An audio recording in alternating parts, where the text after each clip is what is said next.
Hello प्यारे बच्चों, मेरा नाम है कमल और आप सभी का स्वागत है आपके अपने यूट्यूब चैनल एनसीईआरटी विद कमल में।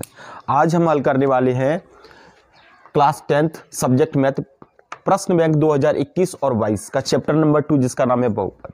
ठीक है, इसके सभी ऑब्जेक्टिव क्वेश्चंस हैं उनको हम सॉल्व करने वाले हैं।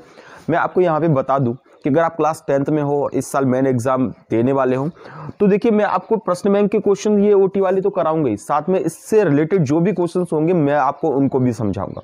तो वीडियो पे आप एंड तक बने रहिए। तो चलिए शुरू करते हैं। देखिए आपको यहाँ पे क्वेश्चन कौन कौन से मिलेंगे। जैसे यहाँ पे देखो, पहला क्वेश्चन है द्विघात बहुपद का मानक या फिर व्यापक रूप क्या होगा। ठीक है, ये क्वेश्चन है। ऐसे ही दूसरा क्वेश्चन है द्विघात बहुपद ax² प्लस bx के शून्य अल्फा और बीटा हो तो उनका मान ज्ञात कीजिए। तो ऐसे कई क्वेश्चंस बन सकते हैं। ठीक है, तो पहले हम इसके बेसिक को समझ लेते हैं, उसके बाद इनकी ओटी को करेंगे। ठीक है, आपको हमेशा यही काम करना है। पहले द्विघात बहुपद से रिलेटेड जितना भी बेसिक है उसको आपको समझना है, उसके बाद ओटी को करना है, नहीं तो हम ओटी को रटना पड़ेगा हमको। समझ में आ रही है बात? ठीक है, तो चलिए पहले मैं आपको इसके बारे में इंट्रोड्यूस करा देता हूं, इसके बारे में आपको परिचय दे देता हूं क्या क्या होता है द्विघात बहुपद। तो देखिए, तो छोटा सा बहुपद है कि द्विघात बहुपद क्या होता है।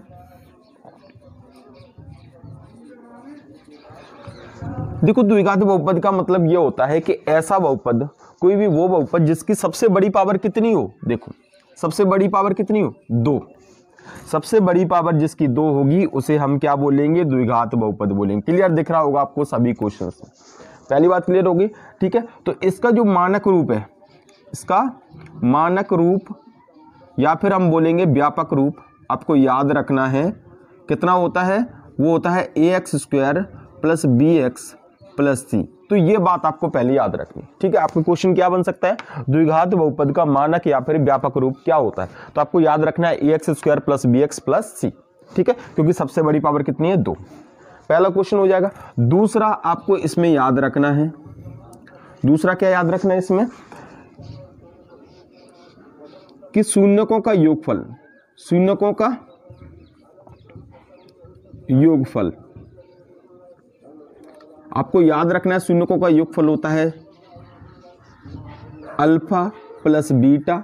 अल्फा प्लस बीटा का मतलब क्या है? शून्यक है, एक का नाम अल्फा है, एक का नाम बीटा है। देखो मैं आपको बता दूं, द्विघात बहुपद में जो शून्यकों की संख्या है वो कितनी होगी? 2, क्योंकि सबसे बड़ी पावर कितनी है? 2।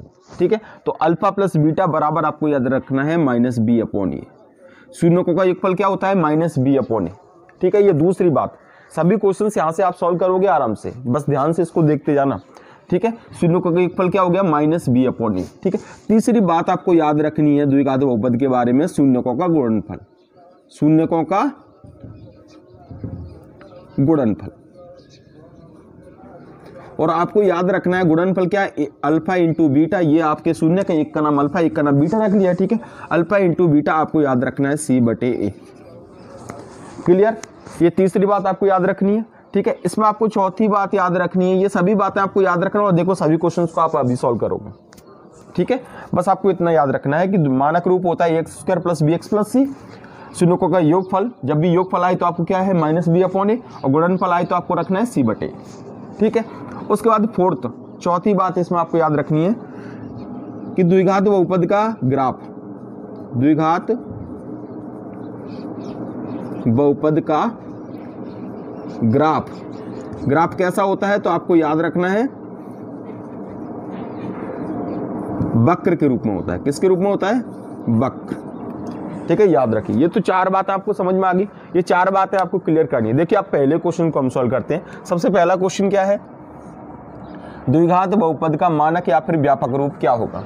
अब हमको पता है द्विघात बहुपद का मानक या व्यापक रूप क्या होता है। तो देखो, ये तो होगा नहीं क्योंकि ये रैखिक बहुपद का होता है। ठीक है, इसमें घात 3 है और इनमें से कोई नहीं। और ये वाला क्या है? ax² plus bx plus c। तो इसका आंसर क्या हो जाएगा? ये हो जाएगा b। समझ में आया? अगर आपने इस बेसिक को पढ़ा है तो आप इस आंसर को दे सकते हो। तो द्विघात बहुपद का मानक या फिर व्यापक रूप क्या होगा? ax² plus bx plus c। पहली बात क्लियर होगी। सेकंड क्वेश्चन क्या है? देखिए, सेकंड क्वेश्चन पढ़िए। यदि द्विघात बहुपद ax² plus bx plus c बराबर 0 के शून्य क्या हो? अल्फा और बीटा। शून्य क्या है? अल्फा और बीटा। तो अल्फा इंटू बीटा का मान आपको क्या होगा? आपको देखो बहुपद क्या दिया है? ax² plus bx plus c। तो आपका जो आंसर आएगा वो भी abc में आएगा। ठीक है, तो alpha into beta, alpha into beta मतलब क्या है? अल्फा का गुणा हो रहा है किसके साथ? बीटा। यानी कि शून्यकों का क्या हो रहा है, आपस में गुणा हो रहा है, और शून्यकों का गुणनफल क्या होता है देखिए, तो आपका आंसर क्या होगा यहाँ पे C/A। ठीक है, तो आपका आंसर क्या हो जाएगा, पहला आंसर हो जाएगा C/A। इस तरीके से आपको आंसर को नोट करना है, कर लोगे। अगला क्वेश्चन, तीसरा क्वेश्चन देखिए, तीसरा क्वेश्चन क्या है, यदि द्विघात बहुपद ax² + bx + c = 0 के शून्यक अल्फा और बीटा है, शून्यकों का नाम क्या है, अल्फा और बीटा, तो आपको बताना है अल्फा प्लस बीटा का मान। अल्फा प्लस बीटा का मान मतलब ये है, अल्फा एक शून्यक है और ये भी क्या एक शून्यक, तो उस शून्यकों का क्या हो गया, ये योगफल हो गया। शून्यकों का योगफल पूछ रहा है वो आपको, ठीक है। शून्यकों का योगफल क्या होगा, तो आपको ये पता होगा कि शून्यकों का योगफल क्या होता है, देखिए शून्यकों का योगफल क्या होता है, अल्फा प्लस बीटा की वैल्यू क्या होती है, -b/a। देखो अगर आपको अल्फा प्लस बीटा भी नहीं दे, आपको अगर ये दे दे योगफल, तो भी आप समझ जाइए आपको क्या रखना है वहाँ पे -b/a। तो आपका राइट आंसर ये हो जाएगा। इस तरीके से आपको आंसर्स को करना है, कर लोगे। चलिए अगले क्वेश्चन पे आते हैं।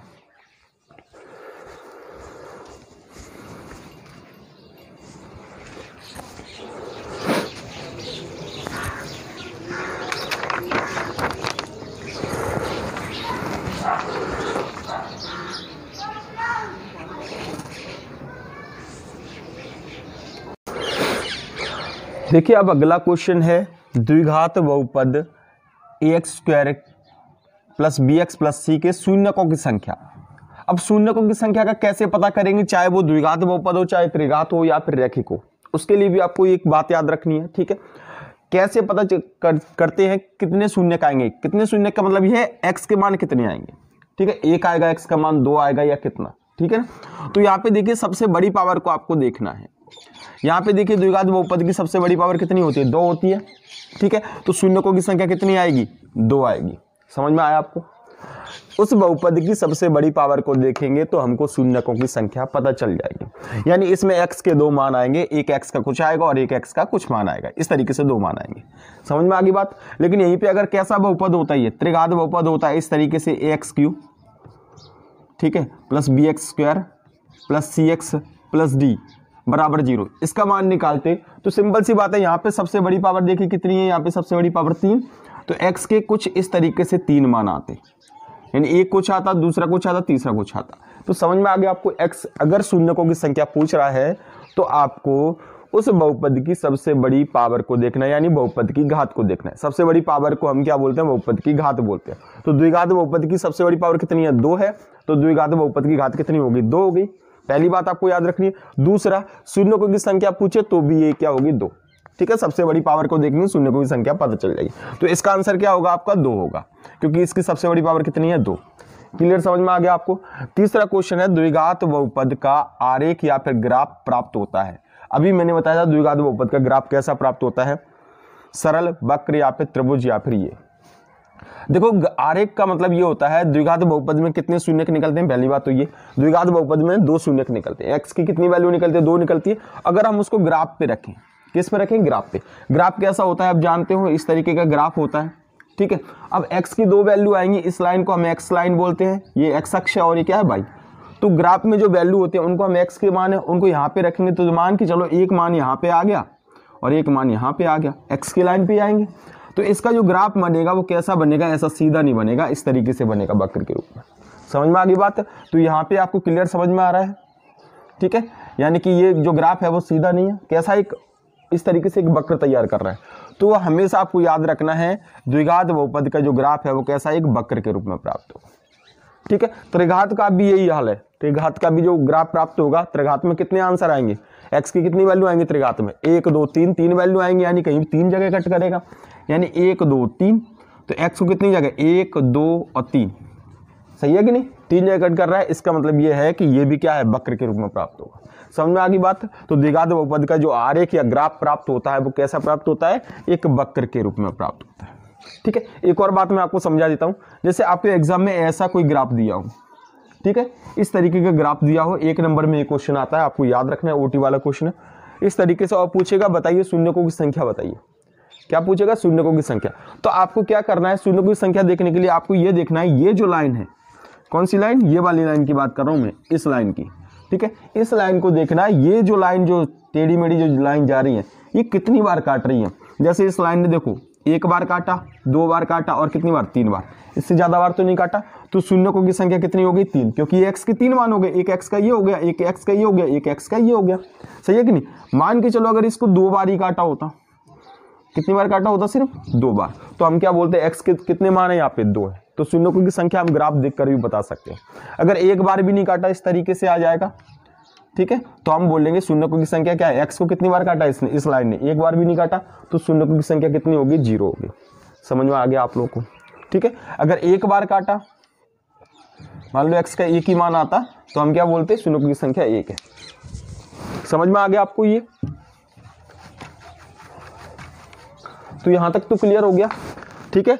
तो द्विघात बहुपद का जो आरेख या ग्राफ प्राप्त होता है कैसा, वक्र के रूप में प्राप्त होता है, क्लियर। इसके बाद अगला क्वेश्चन है रेखीय बहुपद। रेखीय बहुपद, अब रेखीय बहुपद क्या होता है पहले उसको समझ लेते हैं, फिर रेखीय वाले क्वेश्चन भी आपको क्लियर। तो द्विघात वाले तो ये क्वेश्चन थे, ठीक है। रेखीय बहुपद क्या होता है, देखो रेखीय बहुपद होता है, रेखीय बहुपद के बारे में आपको याद रखना है, ठीक है। एक बात बस आपको याद रखनी है, ऐसा बहुपद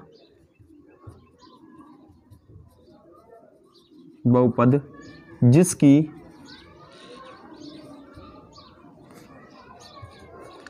सबसे बड़ी घात 1 हो, सबसे बड़ी घात क्या हो 1 हो, उसे क्या बोलते हैं, रेखीय बहुपद बोलते हैं। पहली बात आपको याद रखें, सबसे बड़ी घात कितनी होगी 1, यानी इसका जो रूप होगा व्यापक रूप बोले या फिर मानक रूप बोले, जैसे द्विघात बहुपद का लिखा था ना, तो वो क्या होगा, वो आपको याद रखना है ax प्लस बी, ठीक है। व्यापक रूप या फिर मानक रूप क्या होगा ax प्लस बी, क्लियर हो गया। अब यहाँ पे हम बात करेंगे इसकी अधिकतम घात कितनी होती है, देखो यहाँ पे कुछ भी घात नहीं, यानी कि 1 पावर, कुछ भी नहीं होता तो कितनी पावर होती है 1, समझ में आ गई बात। अब शून्यकों की संख्या कितनी निकलेगी बताइए, घात 1 है, देखो घात 2 थी तो शून्यकों की संख्या कितनी आई थी 2, घात 1 है तो शून्यकों की संख्या कितनी आएगी यहाँ पे, बस इतनी सी बातें आपको याद रखनी है। शून्यकों की संख्या कितनी आएगी बताइए, शून्यकों की संख्या भी आएगी 1, ठीक है। रैखिक बहुपद की शून्यकों की संख्या कितनी आएगी 1, तो ग्राफ पे ये कितनी जगह काटेगा बताओ, ग्राफ पे कितनी जगह काटेगा, एक जगह काटेगा, और जब एक जगह काटेगा तो सीधी लाइन बनेगी, ठीक है। तो ये ग्राफ पर कैसा बनता है इसका ग्राफ, इसका ग्राफ बनता है सरल, सरल का मतलब होता है सीधा, इतनी बातें आपको याद रखनी, ठीक है, क्लियर हो गया यहाँ तक। तो अब देखते हैं, तो रेखीय बहुपद क्या होता है जिसकी घात कितनी हो 1 हो, व्यापक या मानक रूप क्या होता है ax प्लस बी होता है, और शून्यकों की संख्या कितनी होती है 1 होती है, ग्राफ कैसा होता है सरल या फिर सीधा प्राप्त होता है। ये बातें आपको नोट कर लेनी है रेखीय बहुपद के बारे में, ठीक है। तो इन क्वेश्चंस को करते हैं। सबसे पहला क्वेश्चन क्या है, रेखीय बहुपद ax प्लस बी के शून्यकों की संख्या होगी, शून्यकों की संख्या, शून्यकों की संख्या इसमें भी देखी थी हमने, सबसे बड़ी पावर 2 थी, तो शून्यों की संख्या कितनी है 2। यहाँ पे देखो सबसे बड़ी पावर कितनी है, इसमें देखना आपको, सबसे बड़ी पावर यहाँ पे 1 है, कुछ नहीं होता तो कितनी होती है 1 होती है, ठीक है। 1 है तो शून्यकों की संख्या कितनी हो जाएगी 1, ये आपका आंसर होगा।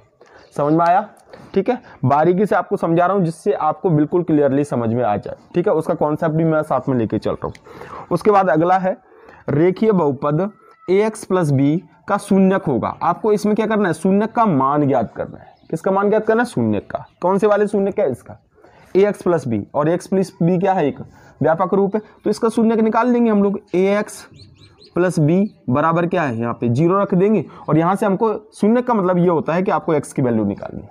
शून्यक के मान का मतलब क्या है, आपको x की वैल्यू निकालनी है। x की वैल्यू कैसे निकालेंगे, देखो ये ax इधर ही रखेंगे और b को इधर पहुंचा देंगे तो माइनस का b, सही है। और यहाँ पे क्या है, x की वैल्यू निकालनी है तो माइनस b, और ये गुणा में लिखा है तो कहाँ चला जाएगा बटा, ठीक है। तो x की वैल्यू क्या आ गई, माइनस बी अपॉन ए। समझ में आ गया आपको। तो आपका आंसर क्या हो जाएगा, यहाँ पे आपका आंसर हो जाएगा ये वाला, ax प्लस बी का शून्य क्या हो जाएगा, माइनस बी अपॉन ए। नोट कर लोगे, समझ में आ गया, पूरा नोट कर लीजिए, एग्जाम में बिल्कुल यहाँ से क्वेश्चन बाहर नहीं जाएगा।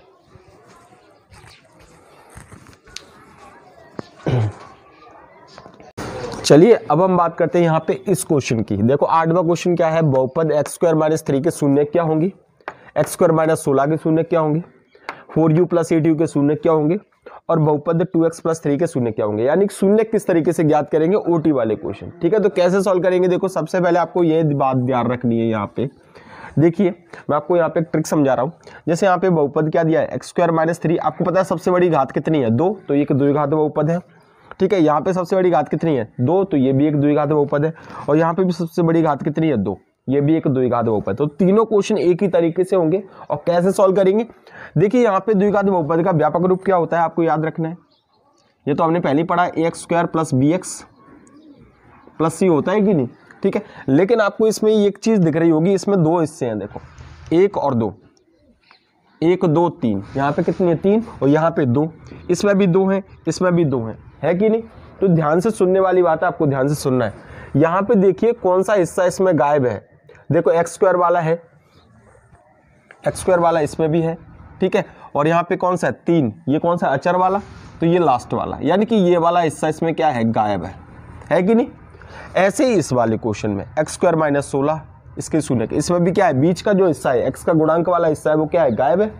तो जब भी ऐसे क्वेश्चन आए जिनमें क्या हो, बीच का हिस्सा गायब हो, यानी कि x का गुणांक गायब हो, x की एक घात वाला क्या हो, गायब हो, तो उसके आंसर हमेशा बराबर आते हैं। उसके आंसर कैसे आते हैं, सेम आते हैं, यानी इसके x के मान 2 आएंगे और वो दोनों आंसर कैसे आएंगे, बराबर आएंगे, एक जैसे। अगर इसका मान 4 आया तो इसका भी क्या आएगा 4, लेकिन कैसे आएगा, एक प्लस का आएगा, एक माइनस का आएगा। देखिए जब भी आपको इस तरीके का सवाल दिखे तो आपको क्या करना है, इस सवाल को पहले लिख लेना है x² - 3 और बराबर 0 लिखना, ठीक है, यानी शून्य ज्ञात करना है। अब इसमें क्या करेंगे हम लोग, x² माइनस इसको भी स्क्वायर में चेंज करेंगे। अब देखो 3 का स्क्वायर ऐसा करो कि यही आ जाए, तो 3 का फैक्टर तो कुछ होता ही नहीं है। तो जब भी कोई फैक्टर नहीं हो, यानी कि एक अभाज्य संख्या, ठीक है, तो अभाज्य संख्या हो तो आपको डायरेक्ट क्या कर देना है, उस पर रूट कर देना है, ठीक है। अभाज्य संख्या हो तो, अभाज्य संख्या तो आप जानते हो जिसका किसी और से भाग नहीं जाता, तो स्क्वायर बराबर क्या कर देंगे, 0 कर देंगे। समझ में आया आपको, ये काम करना। अब यहाँ पे फॉर्मूला कौन सा लग गया, a² - b²।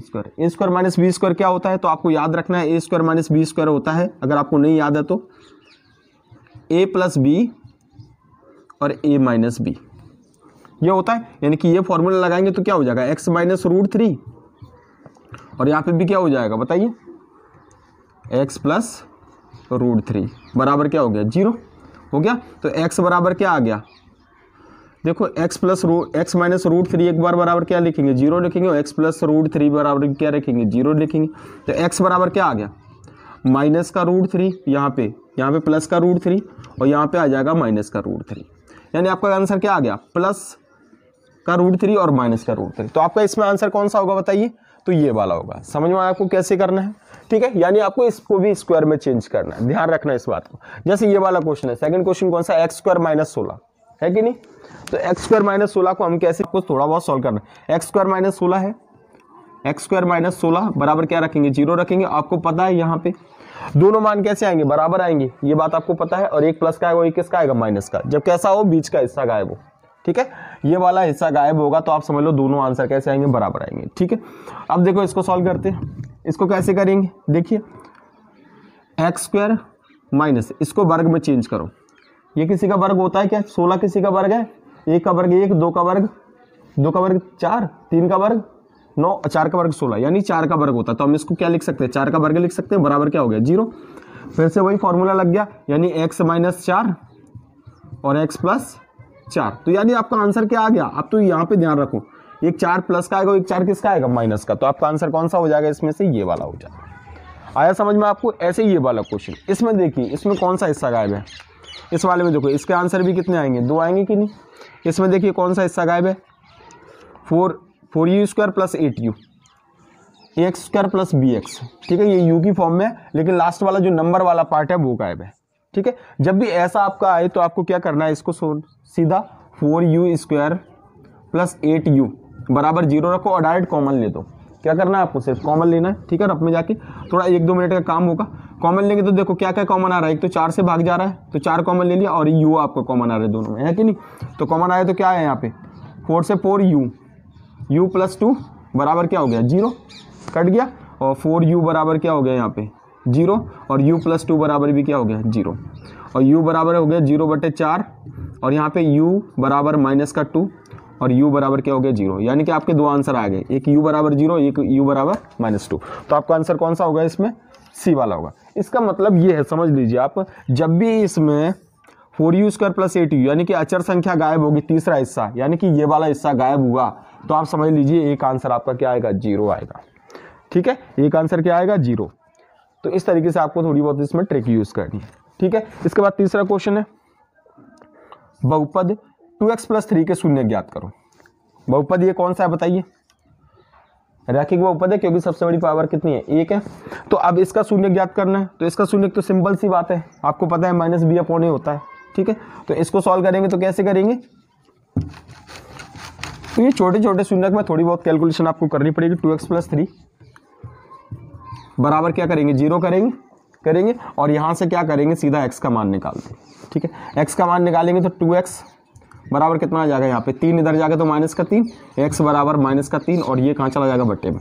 तो x की वैल्यू कितनी आ गई, -3/2। तो आपका आंसर कितना हो जाएगा, -3/2। तो इस तरीके से आपको आंसर लेके आ कर लोगे क्वेश्चंस को। चलिए